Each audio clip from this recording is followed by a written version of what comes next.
Antibiotikaresistenzen kennen keine Grenzen. Sie betreffen Menschen, Tiere und die Umwelt gleichermaßen. Die Bekämpfung dieser Resistenzen kann man nur gemeinsam angehen. Dieses Vorgehen nennt man auch One Health-Prinzip. Eine Gesundheit bedeutet das. Das heißt, alle arbeiten zusammen. STAR ist ein Paradebeispiel für so ein Projekt. STAR wurde schon bei der Ausarbeitung gemeinsam ausgearbeitet mit Mensch, Tier, Umwelt, Landwirtschaft. Es wurden auch externe Betroffene einbezogen, also Branche oder Berufsorganisationen. Und das hat dazu geführt, dass STAR eine sehr breit abgestützte und auch heute noch mitgetragene Strategie wurde. Die Umsetzung von STAR war auch immer gemäß diesem Prinzip bis heute. Man hat immer zusammengearbeitet, auch wenn es mal schwierig wurde. Diese Zusammenarbeit ist nicht immer einfach, dieses One Health Vorgehen. Es braucht viel Geduld, es braucht Kompromissbereitschaft und auch sehr viel Kommunikation.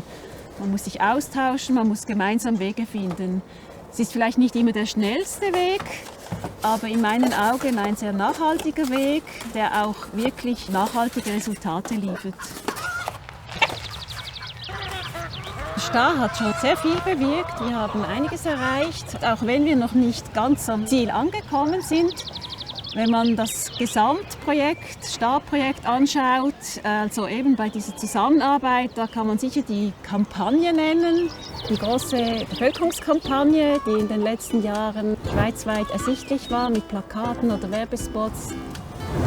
Wir haben diese Kampagne gemeinsam ausgearbeitet in den Bereichen. Sie ist für Tier, Mensch und Umwelt gleichermaßen und soll den Schweizerinnen und Schweizern den Wert der Antibiotika aufzeigen.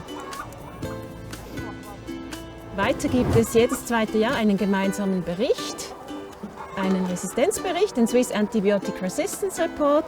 In diesem Bericht sind die Daten aus allen Bereichen zusammen aufgeführt. Früher haben alle Bereiche ihre Resultate einzeln veröffentlicht und neu wurde das in einem Bericht zusammengefasst. Es wird auch analysiert, wo sind Zusammenhänge da, das ist ein gemeinsames Produkt. Dann gibt es ANRESIS, das ist das Resistenzzentrum, auch das ist gemeinsam für Mensch und Tier.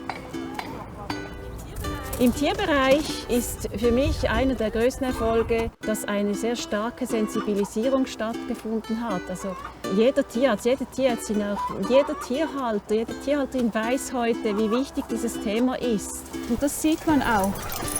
Wir haben in den letzten 10 Jahren massiv weniger Antibiotika verkauft im Tierbereich. Das sind mehr als die Hälfte weniger im Vergleich zu vor 10 Jahren. Und das ist nicht einfach so passiert. Tierärzte, Tierärztinnen und auch Tierhalter haben sich überlegt, was kann ich anders machen, wo habe ich Handlungsspielraum und haben auch den Mut gehabt, etwas auszuprobieren, bekannte Pfade zu verlassen.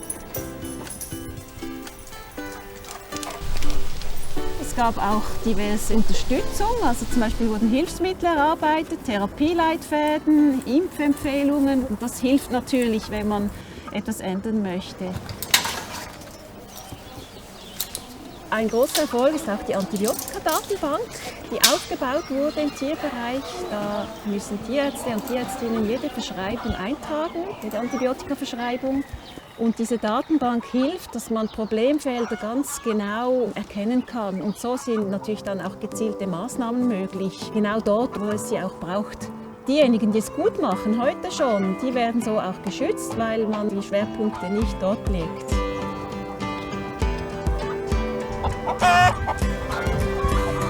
Das Wichtigste für uns ist, dass die Tiergesundheit weiterhin gefördert wird.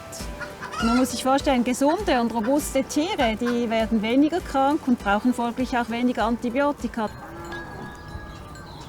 Wie kann man diese Tiergesundheit fördern?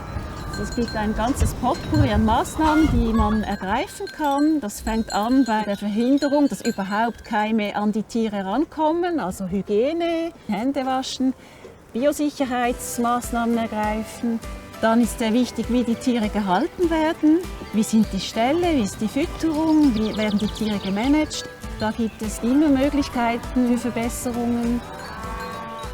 Es ist wichtig, dass alle Beteiligten das nötige Wissen haben, also Fortbildung, sei es auf Seiten Tierhaltende, sei es bei der Tierärzteschaft. Und ganz wichtig scheint mir, dass die Zusammenarbeit auch hier greift. Also dass nicht jeder für sich probiert, etwas zu tun, sondern dass die Tierhaltenden mit der Tierärzteschaft zusammenarbeiten, aber auch weitere Personen mit einbeziehen, die beratende Funktionen haben. Und je mehr Zusammenarbeit stattfindet, desto bessere Lösungen können gefunden werden.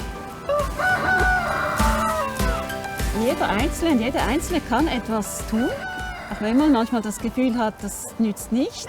Wir haben verschiedene Rollen. Also wir sind zum Beispiel selber Patienten oder Patientinnen. Wir haben Kinder, Angehörige, wir haben vielleicht Haustiere oder wir sind in der Landwirtschaft tätig und haben Nutztiere. Und wir sind auch Konsumenten von tierischen Lebensmitteln. Und in all diesen Rollen können wir etwas bewirken. Antibiotika sind nicht immer nötig. Es gibt auch Krankheiten, da braucht es keine. Es wird vermehrt Diagnostik gemacht. Man untersucht das Blut oder was auch immer, damit man ganz gezielt sehen kann, ja, was ist das für ein Erreger und wirken die Antibiotika überhaupt und welche. Und so kann man sehr genau therapieren. Wenn es braucht, dann sollte man die auch einsetzen und richtig einsetzen. Dafür sind Ärzte und Ärztinnen wie auch Tierärzte und Tierärztinnen da, die beraten ihre Kunden und Patienten und man sollte sich an diese Empfehlungen und Anweisungen halten und es genau so machen, wie es einem gesagt wird. Ich bin vor allem stolz auf die Zusammenarbeiten, die entstanden sind in den letzten Jahren. Sei dies zwischen den Bundesämtern, den Forschenden, den Betroffenen, mit der Branche. Da gibt es wunderbare Zusammenarbeiten, die wirklich auch fruchten.